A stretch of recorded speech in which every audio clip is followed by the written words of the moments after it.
Hello my dear student. आज हम बात करेंगे क्लास 12 की इकोनॉमिक्स के बारे में। देखो, अगर हम बात कर रहे हैं क्लास 12 की इकोनॉमिक्स के बारे में, क्लास 12 की इकोनॉमिक्स के बारे में बात करेंगे आपको तो पता ही है कि क्लास 12 की इकोनॉमिक्स के कितने पार्ट है। 2 पार्ट है, आपको पता होगा। 2 बुक है। पहली बुक का नाम है आपका मैक्रो इकोनॉमिक्स, मैक्रो इकोनॉमिक्स, और दूसरी बुक का नाम है इंडियन डेवलपमेंट। क्या नाम है? Indian development. आपको ये पता होगा कि तो आपका जो बोर्ड का एग्ज़ाम होगा वो 80 मार्क्स का होगा, जिसमें से 40 मार्क्स का आपका इस बुक से आएगा और 40 मार्क्स का आपका इस बुक से आएगा। हमें क्या करना है, एक टॉपिक था, कुछ बच्चों ने मुझे डाउट क्लास में बोला था कि सर एक टॉपिक है, समझा दो। वो मैक्रो इकोनॉमिक्स का है। उस टॉपिक का नाम है आपका circular flow of income, circular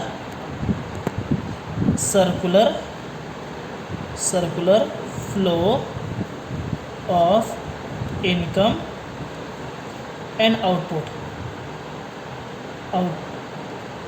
circular flow of income and output. देखो सर, सर्कुलर मतलब होता है कि पूरी इकोनॉमी जो हमारी है वो सर्कुलर घूमती है। फ्लो माने होता है कि फ्लो हो रहा है किसका, हमारी पूरी इकोनॉमी में जो फ्लो होता है, एक तो होता है इनकम का, मतलब हम कितना इनकम जनरेट कर रहे हैं, और एक होता है आउटपुट का। सर आउटपुट का मतलब होता है प्रोडक्शन। क्या होता है? प्रोडक्शन। तो एक काम करते हैं, इस टॉपिक को समझने से पहले हमें 2 बात जाननी पड़ेगी, एक और ये 2। एक का नाम है आपका रियल फ्लो, क्या आपका? Real flow. और एक का आपका है मॉनेटरी फ्लो, मॉनेटरी फ्लो। पहले हमें इन दोनों में डिफरेंस समझना होगा, इस दोनों में डिफरेंस है क्या। सर रियल फ्लो का मतलब होता क्या है, जब एक सेक्टर से दूसरे सेक्टर तक क्या हो रहा है, एक सेक्टर से दूसरे सेक्टर तक क्या हो रहा है, फ्लो हो रहा है, flow of goods, flow of goods, तो उसे बोलते हैं रियल फ्लो। क्या बोलते हैं? Real flow.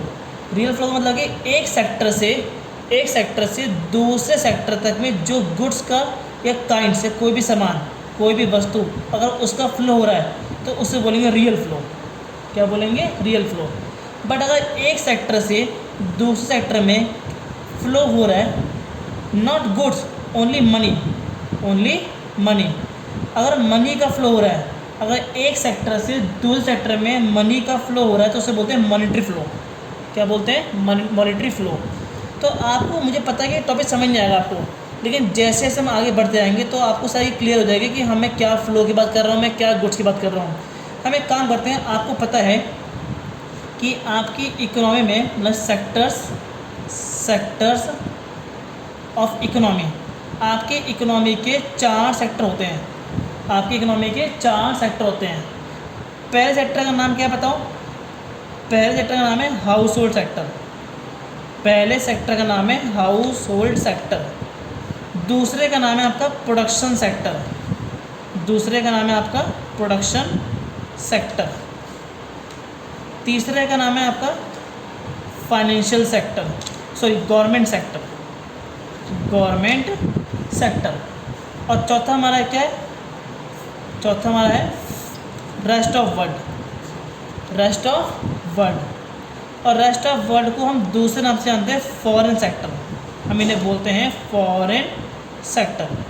तो पहले जानते हैं होता क्या है। देखो हमारी जो इकोनॉमी है, अगर पूरी इकोनॉमी जो सर्कुलेट हो रही है, जो चल रही है, वो इन्हीं 4 सेक्टर के बिहार पे चल रही है। ठीक है।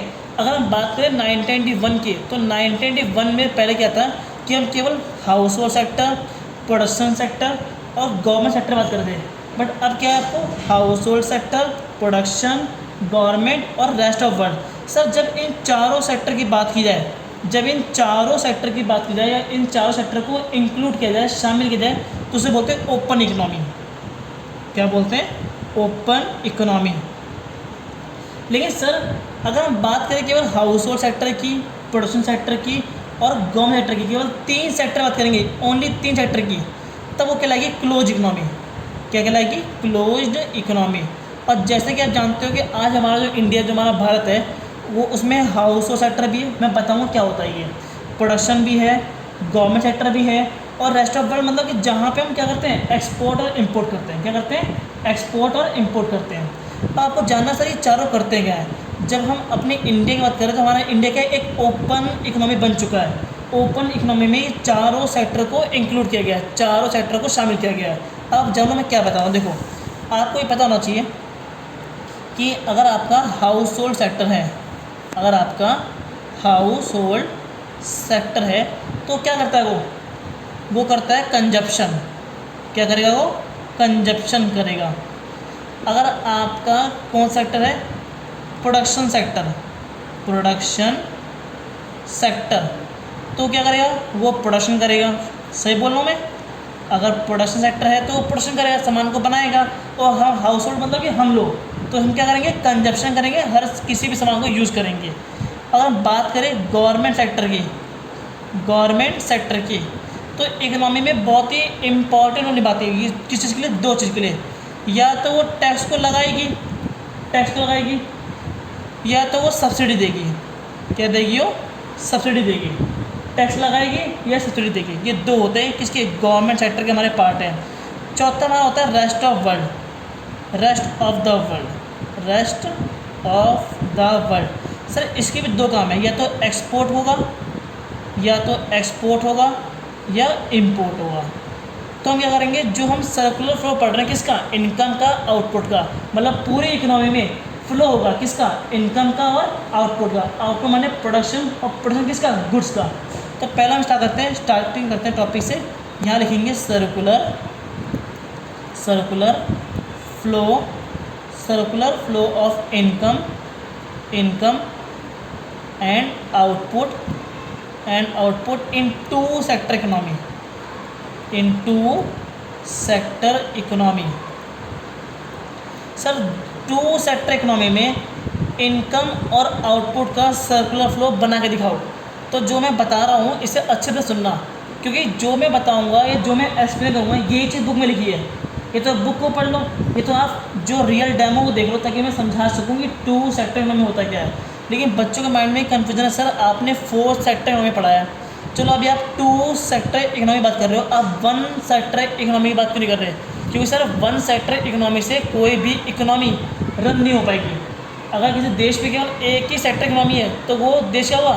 कंगाल हो जाएगा, और देश भूखा मर जाएगा। इसलिए हमें ये जानना होना चाहिए कि 2 सेक्टर इकोनॉमी में क्या क्या होता है, ताकि आप इसे डीपली जान सको कि 2 सेक्टर इकोनॉमी में हम सर्कुलर फ्लो कैसे करते हैं, इनकम का और आउटपुट का। देखो बच्चों, मान लो मैं बना रहा हूँ डायग्राम, ये हमारा है हाउस होल्ड सेक्टर। क्या हमारा ये? House hold sector. और ये हमारा क्या है? Production sector. ध्यान से सुनना मैं क्या बोल रहा हूँ, और देखो उसको, प्रोडक्शन सेक्टर। बच्चों हाउस होल्ड मान लो हम लोग हैं, हाउस होल्ड में हम लोग आते हैं, हमारी फैमिली आती है, हम आते हैं, हमारे भाई बहन आते हैं, सब आते हैं। और प्रोडक्शन क्या? एक फैक्ट्री है जहाँ पे लोग क्या करते हैं? काम करते हैं। अगर बच्चों मैं यहाँ पे जाऊँगा, मतलब मैं अपने घर से निकल रहा हूँ और फैक्ट्री में जा रहा हूँ, तो क्यों जा रहा हूँ? मैं अपने घर से फैक्ट्री में क्यों जा रहा हूँ? मैं जा रहा हूँ काम करने के लिए। तो इसका मतलब मैं वहाँ पे सर्विस दे रहा हूँ, मैं वहाँ पे सर्विस दे रहा हूँ, तो मैं बोलूँगा मैं फैक्टर सर्विस दे रहा हूँ। क्या दे रहा हूँ मैं? फैक्टर सर्विस दे रहा हूँ। प्यारे प्यारे बच्चों, अगर मैं यहाँ से घर में मतलब किसी फैक्ट्री में जाऊँगा तो काम करने जाऊँगा, तो वो काम क्या कहलाएगा? फैक्टर सर्विस कहलाएगा। अब मैं पागल तो हूँ नहीं कि मैं किसी फैक्ट्री में काम करूँ और फिर मैं वापस लौट जाऊँ, मुझे कुछ तो मिलेगा। अगर मैं इनके यहाँ सर्विस करूँगा तो मुझे क्या देंगे वो मुझे क्या देंगे? वो मुझे पेमेंट देंगे। क्या देंगे मुझे? पेमेंट। इसे बोलते हैं फैक्टर पेमेंट। क्या बोलते हैं? Factor payment. ओके, तो मैंने इनके यहाँ फैक्टर सर्विस दी कंपनी में, और मुझे वहाँ से क्या मिली? फैक्टर पेमेंट मिली। अब बच्चों जब मुझे पैसे मिलेंगे, अगर मैं एक फैमिली वाला हूँ, मुझे पैसे मिलेंगे, तो मेरा काम क्या है कि मैं पैसे खर्च करूँ। तो मतलब मैं पैसे खर्च किस पर करूँगा? जो इस कंपनी ने सामान बनाया है, हमारे खाने पीने का आइटम, हमारे डेली नीड्स के आइटम, ये हमारे जो गुड्स हमारे नीड्स को सेटिस्फाई करें। तो मान लो मैंने क्या करा, मैंने इनके गुड्स पे अगर एक्सपेंडिचर किया। क्या किया मैंने? एक्सपेंडिचर किया। अगर मैं इनके गुड्स पे एक्सपेंडिचर कर रहा हूँ तो ये उसके बदले क्या देंगे मुझे? ये मुझे उसके बदले या तो गुड्स देंगे, या कोई सेवा देंगे, सर्विसेज देंगे, सर्विस, गुड्स एंड सर्विसेज। मतलब जो भी मुझे पेमेंट मिली उस खर्चे को मैंने इनके ऊपर करा, मतलब एक्सपेंडिचर किया, और एक्सपेंडिचर के करने से मुझे वहाँ से क्या मिला, या तो गुड्स मिलेगा या सर्विस मिलेगी। यहाँ तो टॉपिक क्लियर है। यही है टू सेक्टर इकोनॉमी में circular flow of income and output. अब ध्यान समझना मेरे प्यारे बच्चों, ये इनकम का फ्लो हो रहा है, हाँ है ना, यहाँ से यहाँ इनकम फ्लो हुआ है। फिर इस तरफ देखो, क्या यहाँ पे जो हमने प्रोडक्शन किया था, इस कंपनी ने जो प्रोडक्शन किया है, क्या प्रोडक्शन किया है, गुड्स को प्रोड्यूस करा है, और जिस गुड्स को प्रोड्यूस किया है वो क्या हो रहा है, यहाँ से यहाँ जा रहा है, हाँ है ना, किनके पास जा रहा है, हाउस होल्ड सेक्टर के पास जा रहा है। तो इस तरह से आपका टू सेक्टर इकोनॉमी क्या हो गया, कंप्लीट तो हुआ है। बट एक काम करते हैं, अगर जहाँ पे घर हो और जहाँ पे क्या हो, फैक्ट्रियाँ हो, कंपनियाँ हो, तो वहाँ बैंक होगा ही नहीं होगा, बताओ, होगा ना। उसे हम बोलते हैं, हम उसे अलग से शामिल कर लेते हैं ताकि इसे हम और डीपली जान सकें। उसका नाम है फाइनेंशियल सेक्टर। क्या नाम है, फाइनेंशियल सेक्टर। सर ये जो फाइनेंशियल सेक्टर होता है, ये जो फाइनेंशियल सेक्टर होता है, मान लो मेरी फैमिली है, अगर मेरे पास पैसे आए तो ये तो है नहीं कि मैं सारे पैसे खर्च कर दूँगा, मैं कुछ पैसे करूँगा यहाँ पे सेविंग करूँगा। क्या करूँगा, मैं सेविंग करूँगा। मैं फाइनेंशियल सेक्टर में बैंक में अपने कुछ पैसे सेव करूँगा। मैं सेव कर रहा हूँ कि कभी फ्यूचर में मुझे ज़रूरत पड़ी पैसे की तो मैं इस बैंक से क्या ले लूँगा, लोन ले लूँगा, तो बोलूँगा बोरो। क्या कर लूँगा मैं, बोरो। हम बैंक में अगर सेविंग करते हैं, क्या करते हैं सेविंग कि ताकि हमें इंटरेस्ट मिले, इंटरेस्ट तो मिलता है और से, लेकिन हम सेविंग इसलिए करते हैं ताकि कभी फ्यूचर में ज़रूरत पड़े पैसों की, तो जहाँ पे हमने सेविंग कर रखी है वहाँ से लोन हमें मिल जाएगा। इसलिए हमें लोन लेने के लिए अपने बैंक में अकाउंट खुलवाना पड़ता है और वहाँ पे सेविंग करनी पड़ती है ताकि प्रूफ रहे कि हाँ एक आप अच्छे सिटीजन हो और आपको कभी भी लोन मिल जाएगा। उसी तरह सेम प्रोसेस यहाँ पे। अब फैक्ट्री वाला है, फैक्ट्री वाले से जो हमने जो इसने एक्सपेंडिचर किया था, जिसने खर्चा किया था, तो उसमें पैसे आएंगे, हाँ है ना। अगर पैसे आएंगे तो ये कुछ पैसे क्या करेगा, उसका रॉ मटेरियल खरीदेगा और कुछ पैसों को बैंक में जमा कर देगा, मतलब सेविंग कर देगा। क्या कर देगा, सेविंग कर देगा। अगर सेविंग कर रहा तो कंपनी कोई पागल नहीं है कि सेविंग खुलवाएगी यहाँ पे। अगर वो सेविंग कर रही, क्यों, उसका भी पर्पज़ ये है कि कभी मुझे ज़रूरत पड़ेगी तो मैं बैंक से लोन ले लूँगी, मतलब मैं बोरो कर लूँगी, हाँ है ना। तो इस तरह से आपका जो टू सेक्टर इकोनॉमी था वो कंप्लीट हुआ। समझ में आया टॉपिक। अब हम स्टार्ट करते हैं next topic, circular flow of income and output in three sector economy. अब इसमें हम गवर्नमेंट को भी शामिल कर लेंगे, तब देखते हैं क्या होता है थ्री सेक्टर इकोनॉमी। ओके, अब हम तीन सेक्टर की बात करेंगे। सर आप दो सेक्टर पढ़ा चुके, क्या क्या आपने पढ़ाया था, क्या बोलो बोलो। मैंने पढ़ाया था हाउस होल्ड सेक्टर, मैंने पढ़ाया था हाउस होल्ड सेक्टर। और मैंने क्या पढ़ाया था, मैंने पढ़ाया था प्रोडक्शन सेक्टर, मैंने पढ़ाया था प्रोडक्शन सेक्टर। एक सेक्टर ये रहा, ये फर्स्ट सेक्टर, ये सेकंड। सर थर्ड को क्या लेंगे, थर्ड में लेंगे गवर्नमेंट सेक्टर। क्या लेंगे, गवर्नमेंट सेक्टर। एक काम करते हैं, इस टॉपिक को समझने के लिए पहले जैसे हमने टू सेक्टर में डील किया था सेम ऐसा क्या करेंगे, टू सेक्टर से डील करेंगे।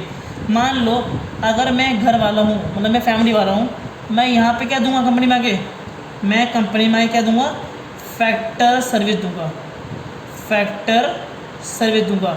अगर मैं सर्विस कर रहा हूँ तो मैं पागल नहीं हूँ, मुझे कुछ तो मिलेगा। मुझे कंपनी से क्या मिलेगा, मुझे कंपनी से मिलेगा फैक्टर पेमेंट। क्या मिलेगा, फैक्टर पेमेंट, ये पैसे मिलेंगे।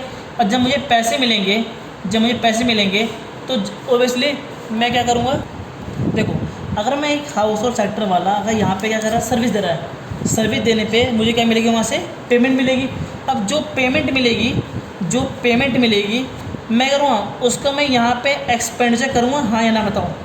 क्या करूँगा, मैं एक्सपेंडिचर करूँगा, मतलब खर्च करूँगा। अगर मैं खर्च करूँ तो मुझे उसके बदले क्या मिलेगा, यहाँ मुझे वहाँ से इसके बदले क्या मिलेगा, ये एरो इस तरह बना, मैं यहाँ से मुझे क्या मिलेगा, गुड्स एंड सर्विस। क्या मिलेगा, goods and service, goods and service. कोई दिक्कत, तो मतलब सेम वही है। और फिर मैंने ये बताया था कि एक होता है फाइनेंशियल सेक्टर, हाँ है ना, मैंने आपको पढ़ाया था एक फाइनेंशियल सेक्टर मैंने पढ़ाया था। और मैंने ये बताया था कि फाइनेंशियल सेक्टर जो बैंक का काम करता है, अगर मैं यहाँ पे सेविंग करूँगा, मैं यहाँ पर सेविंग करूँगा, क्यों करूँ सेविंग, ताकि मुझे वहाँ से क्या मिल जाए, लोन मिल जाए, मतलब मैं बोरो कर सकूँ जब मुझे क्या हो, ज़रूरत हो। सेम यहाँ भी अगर ये कंपनी वाले फाइनेंशियल सेक्टर में क्या कर रहे हैं, सेविंग कर रहे हैं। क्या कर रहे हैं, सेविंग कर रहे हैं। क्यों, ताकि उन्हें at the time of need वो वहाँ से बोरो कर सके। तो मतलब कि 3 सेक्टर इकोनॉमी मैंने अभी बताया नहीं है, बट मैंने ये बताया कि जैसे 2 सेक्टर हमने बनाया था, सेम वैसे आपको 2 सेक्टर में ड्रॉ करना है। ड्रॉ करने के बाद अब हम यहाँ पे गवर्नमेंट सेक्टर को यहाँ शामिल करेंगे। सच में है क्या सर, जो गवर्नमेंट सेक्टर होती है, जो गवर्नमेंट सेक्टर होती है हाउस होल्ड लिए क्या करती है वो पता करेंगे, और प्रोडक्शन सेक्टर लिए क्या करते हैं हम ये पता करेंगे। जैसे मान लो, अगर मान लो हम हाउस होल्ड सेक्टर में आते हैं, हम गवर्नमेंट को कुछ पे करते हैं, हम गवर्नमेंट को पे करते हैं डायरेक्ट टैक्स। क्या पे करते हैं, डायरेक्ट टैक्स। सही, आपने डायरेक्ट टैक्स क्यों लिखा, मैं अलग से वीडियो बताऊंगा कि डायरेक्ट टैक्स क्या होता है और इनडायरेक्ट टैक्स क्या होता है, लेकिन बता रहा हूँ मैं। डायरेक्ट टैक्स का मतलब होता है जिस पे लगाया जाए टैक्स वही टैक्स पे करेगा। अगर गवर्नमेंट ने मेरे घर पे लगाया टैक्स, मेरी इनकम पे लगाया टैक्स, मेरे प्रॉफिट पे लगाया टैक्स, तो मैं ही पे करूँगा, मैं ही लायबल हूँ पे करने के लिए, कोई और पे नहीं करेगा। तो अगर मैं गवर्नमेंट को डायरेक्ट टैक्स पे कर रहा हूँ तो गवर्नमेंट उसके बदले कुछ ना कुछ तो देगी। तो गवर्नमेंट मुझे उसके लिए क्या देगी, गवर्नमेंट उसके बदले मेरे को कुछ खरीद करेगी। कैसे, उसका नाम है ट्रांसफ़र इनकम।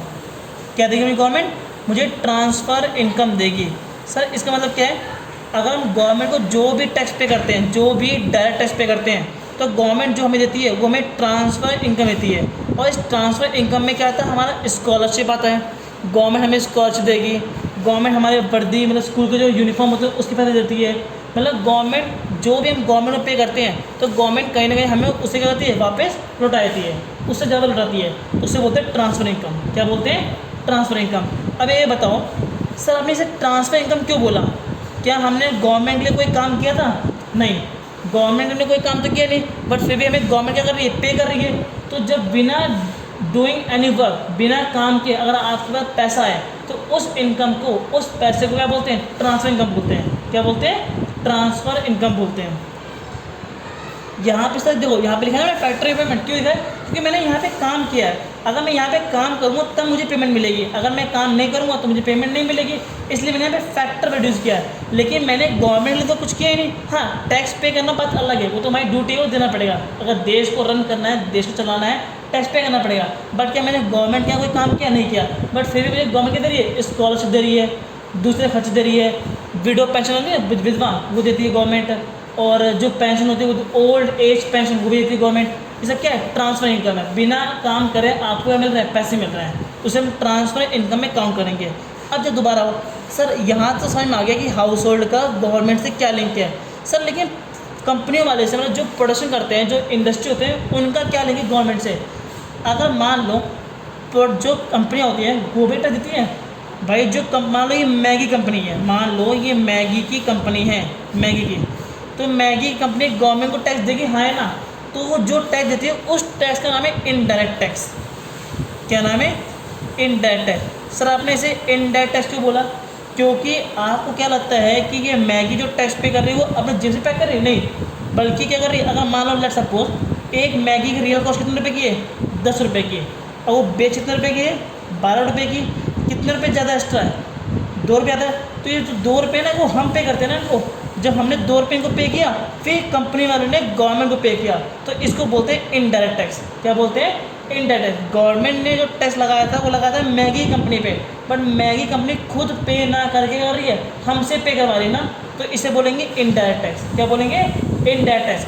अगर कोई कंपनी गवर्नमेंट को इनडायरेक्ट टैक्स पे कर रही है तो गवर्नमेंट भी कुछ ना कुछ करेगी उसके लिए, तो गवर्नमेंट क्या करेगी, उस कंपनी को क्या देगी, सब्सिडी देगी। क्या देगी, सब्सिडी देगी। कैसे, उनकी कंपनियों में जो बिजली होता है उसके रेट कम लेगी, उनकी कंपनियों में जो पानी का जो होता है खर्च उसका कम लेगी चार्जेस, उनकी कंपनी में जो ट्रांसपोर्ट के चार्जेस है उसके क्या करेगी, चार्जेस कम कर देगी। मतलब कहीं ना कहीं गवर्नमेंट भी अगर उनको सपोर्ट कर रही है। अगर कोई कंपनी, कोई प्रोडक्शन सेक्टर अगर इनडायरेक्ट टैक्स पे कर रहा है तो गवर्नमेंट क्या कर रही है, उनको सब्सिडी दे रही है, किनको, कंपनी वालों को। चलो सर यहाँ तो बात समझ में आ गई। सर जिस तरह से हाउस होल्ड सेक्टर सेविंग और बोरो करता है, जिस तरह से प्रोडक्शन सेक्टर सेविंग और बोरो करता है, क्या सेम उसी टाइप में क्या गवर्नमेंट भी सेविंग करती है? यस, गवर्नमेंट भी अपना खाता खुलवाती है। गवर्नमेंट भी अपना खाता खुलवाती है क्या करने के लिए, सेविंग करने के लिए। और जब गवर्नमेंट को पैसे की जरूरत पड़ती है तो गवर्नमेंट कहती है वहाँ से बोरो कर लेती है, गवर्नमेंट वहाँ से बोरो कर लेती है। अब मेरे कुछ स्टूडेंट बोलते हैं सर गवर्नमेंट को पैसे की क्या ज़रूरत है, अगर मान लो गवर्नमेंट ने बजट निकाला, गवर्नमेंट का बजट है 100 करोड़ रुपये का, कि एक हाईवे बनाना है और उस हाईवे को बनाने का 100 करोड़ रुपये बजट है, और गवर्नमेंट के पास अभी फ़िलहाल 80 करोड़ रुपीज़ है, 80 करोड़ रुपीज़ हैं, 20 करोड़ कम पड़ रहे हैं, हाँ है ना। अगर 20 करोड़ रुपये कम पड़ रहे हैं तो ये 20 करोड़ रुपये कहाँ से आएंगे? गवर्नमेंट पता है कि मैं बस मतलब मेरे पास पैसा आ जाएगा, मेरी जो रेवेन्यू है कहीं ना कहीं से आ जाएगी, कहीं 20 करोड़ कहाँ से आएगी? तो उस 20 करोड़ को जनरेट करने के लिए क्या करेगी गवर्नमेंट? क्या करेगी? फाइनेंशियल सेक्टर से लोन लेगी। किस बिहार पे? क्योंकि उसने वहाँ पे सेविंग अकाउंट खोल रखा है, गवर्नमेंट ने सेविंग अकाउंट खोला है, इसी बिहार पे गवर्नमेंट करेगी वहाँ से लोन लेगी। ओके, इस तरह से हमारा जो 3 सेक्टर इकोनॉमी है वो भी कंप्लीट हो गया। अब हम पढ़ते हैं last topic, circular flow of income and output in 4 sector economy, 4 sector economy. Okay, इसको समझाने के लिए मैं कॉपी से कर रहा हूँ ताकि आपको क्यों बढ़ाना टॉपिक, इसलिए देखो एक काम करता हूँ, जिस तरह से मैंने 3 सेक्टर इकोनॉमी बनाया सेम मैं पूरा बनाऊँ, ठीक है। देखो सर, ये आपका हो गया, मैं शॉर्ट लिख रहा हूँ, हाउस होल्ड सेक्टर, ये आपका हो गया प्रोडक्शन सेक्टर, ये आपका हो गया गवर्नमेंट सेक्टर, गवर्नमेंट, और यहाँ पे आएगा रेस्ट ऑफ द वर्ल्ड। क्या आएगा? Rest of the world. देखो अब मैंने ये पढ़ाया था कि हाउस होल्ड क्या करता है, इनके अंदर क्या रहता है, इनके रहता है सर्विस, मतलब फैक्टर सर्विस प्रोवाइड करता है, फैक्टर सर्विस। तो उसके बदले जो प्रोडक्शन सेक्टर है वो क्या देगा इनको? वो इनको देगा फैक्टर पेमेंट, फैक्टर पेमेंट। थोड़ा साफ नहीं है, देख लेना। उस तरह से मैंने यही पढ़ाया था, यहाँ पे एक सेक्टर मैंने शामिल किया था, उसका नाम था फाइनेंशियल सेक्टर, उसका नाम था फाइनेंशियल सेक्टर। फिर मैंने पढ़ा था जब हाउस होल्ड सेक्टर के पास पेमेंट आएगी तो वो क्या करेगा? वो इसके ऊपर खर्च करेगा, मतलब इनके प्रोडक्शन के ऊपर, जो भी इन्होंने प्रोडक्ट बनाया है उसके ऊपर क्या करेगा? खर्च करेगा, मतलब एक्सपेंडिचर करेगा। जब वो एक्सपेंडिचर करेगा तो उसके बदले क्या मिलेगा इनको? इनको मिलेगा goods and service, goods and service. यहाँ तो हमने पढ़ा था। फिर मैंने ये पढ़ाया था कि हाउस होल्ड सेक्टर क्या करता है? फाइनेंशियल सेक्टर में सेविंग करता है। क्यों? ताकि जब ज़रूरत पड़े फ्यूचर में तो वो उनसे लोन्स ले सके, मतलब बोरो कर सके। सेम मैंने यहाँ भी ये पढ़ाया था कि जो कंपनियाँ होती हैं, जो फैक्ट्रियाँ होती हैं, वो भी करती हैं, यहाँ पे सेविंग करती है, वो सेविंग करती है। क्यों? ताकि वहाँ से उन्हें क्या मिल सके? लोन मिल सके at the time of need, ज़रूरत पड़ने पर। फिर मैंने ये पढ़ाया था कि जो हाउस होल्ड है वो गवर्नमेंट को कौन सा टैक्स पे करते हैं? Direct tax. कौन सा पे करते हैं? Direct tax. तो गवर्नमेंट क्या देती है? उनको देती है ट्रांसफ़र इनकम, मतलब स्कॉलरशिप या दूसरे खर्चे हमारे गवर्नमेंट करती है हमारे ऊपर, ट्रांसफ़र इनकम। उस तरह मैंने ये पढ़ाया था कि जो प्रोडक्शन सेक्टर है वो गवर्नमेंट सेक्टर क्या करते हैं? इनडायरेक्ट टैक्स पे करते हैं, इनडायरेक्ट टैक्स पे करते हैं, इनडायरेक्ट टैक्स। तो गवर्नमेंट क्या देगी उनको देगी सब्सिडीज़, गवर्नमेंट देगी उनको सब्सिडीज़। जिस तरह से सेविंग बोरो इन्होंने मेंटेन किया है, सेम टाइप का करेंगे ये भी करेगी गवर्नमेंट, यहाँ पे सेविंग को मेंटेन करेगी, तो वहाँ से क्या मिलेगा? At the time of need वो बोरो कर पाएगी। आई होप आपको यहाँ तक समझ में आएगा। मतलब 3 सेक्टर में सेम एज इट था पूरा का पिक्चर सर, लेकिन 4 सेक्टर में क्या है? इसमें कुछ तो होगा, इसमें से खास क्या रेस्ट ऑफ द वर्ल्ड में क्या है बताओ। कुछ बच्चों को डाउट्स ये है कि सर ये आपने यहाँ पे ये पढ़ाया हाउस होल्ड सेक्टर क्या है, फाइनेंशियल सेक्टर को हम बैंक बोलते हैं, प्रोडक्शन सेक्टर को हम फैक्ट्री बोलते हैं, और गवर्नमेंट सेक्टर में बता चुका हूँ, लेकिन सर ये रेस्ट ऑफ द वर्ल्ड क्या है? ये बच्चों को डाउट है रेस्ट ऑफ द वर्ल्ड होता क्या है। इसका मतलब कि इंडिया को छोड़ के जितने भी देश बचे उसको बोलते हैं रेस्ट ऑफ द वर्ल्ड। क्योंकि आपको लगता है कि इंडिया क्या आपस में करता है ट्रेड? नहीं, इंडिया बाहर विदेशों से भी क्या करता है? ट्रेड करता है, व्यापार करता है, लेन देन करता है। उसी लेन देन की वजह से हमारे पास फॉरेन एक्सचेंज मतलब विदेशी मुद्रा आती है, और उसी विदेशी मुद्रा से फॉरेन एक्सचेंज से या डॉलर बोलो, पाउंड बोलो, यूरो बोलो, हम करते हैं पेट्रोल को यूज़ कर। तो मैं ये बता रहा था कि जो भी हमारी इंडिया क्या करती है, फॉरेन एक्सचेंज को अर्न करती है, कमाती है, तो उसी अर्न के हुए परचेज क्या करते हैं, गवर्नमेंट तेल को खरीदती है, मतलब क्रूड ऑयल परचेज करती है। इसलिए हर देश से लेन देन होना हमारा क्या बहुत ही ज़रूरी है। सर ये बताओ फिर जो ये जो रेस्ट ऑफ द वर्ल्ड है, इसमें कोई भी कंट्री रहती है, चाहे अमेरिका हो, जापान हो, ऑस्ट्रेलिया हो, रशिया हो, पाकिस्तान हो, श्रीलंका, कोई भी देश हो, उन्हें क्या बोलेंगे, रेस्ट ऑफ द वर्ल्ड बोलेंगे। तो बच्चों जो हमारी देशी कंपनियाँ हैं वो विदेश से क्या करेंगी, वो विदेश को करेंगी एक्सपोर्ट करेंगी। क्या करेंगी, एक्सपोर्ट करेंगे।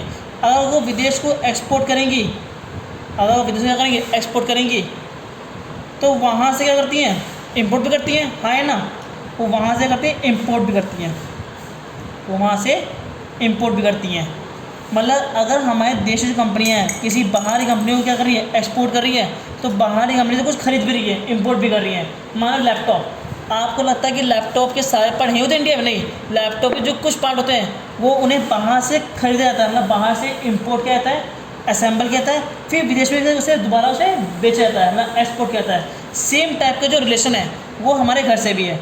अगर हम जो हाउस सेक्टर हैं, हम बाहर से क्या करते हैं, हम बाहर से इंपोर्ट करते हैं। क्या करते हैं, इंपोर्ट। तो यहाँ से क्या करते हैं, कुछ एक्सपोर्ट भी करते हैं, हम अपना छोटा मोटा काम करते हैं। जैसे एग्जांपल बताऊँ, जैसे मान लो मैंने विदेश से कोई सामान मंगाया, मैं एक घर वाला हूँ, फैमिली वाला हूँ, मैंने विदेश से कोई सामान मंगाया तो मैंने इंपोर्ट किया। लेकिन मैं चाहूँ तो विदेश में अपनी सर्विस दे, तो सर्विस, अगर मैं विदेश में गुड्स बेचूँ या सर्विस बेचूँ तो वो क्या कहलाएगी, एक्सपोर्ट कहलाएगी। तो इस तरह से आपका जो सर्कुलर फ्लो ऑफ इनकम था 2 सेक्टर इकनॉमी, 3 सेक्टर इकनॉमी और 4 सेक्टर इकनॉमी, वो कंप्लीट हो गया। But according to your syllabus, जहाँ तक मुझे पता है कि आपके सिलेबस में केवल 2 सेक्टर इकनॉमी के टॉपिक्स हैं, बट मैंने 3 सेक्टर इकनॉमी और 4 सेक्टर इकनॉमी इसलिए पढ़ाया क्योंकि ये टॉपिक आपको कॉलेज मिलेगा। तो मैं चाहता हूँ कि आप पहले से टॉपिक को पढ़ लो ताकि जो भी डाउट्स है वो क्लियर हो जाए। आई होप आपको ये वीडियो अच्छी लगी होगी। अगर वीडियो अच्छी लगी हो तो प्लीज़ लाइक करें, शेयर करें, कमेंट करें। Thanks for watching.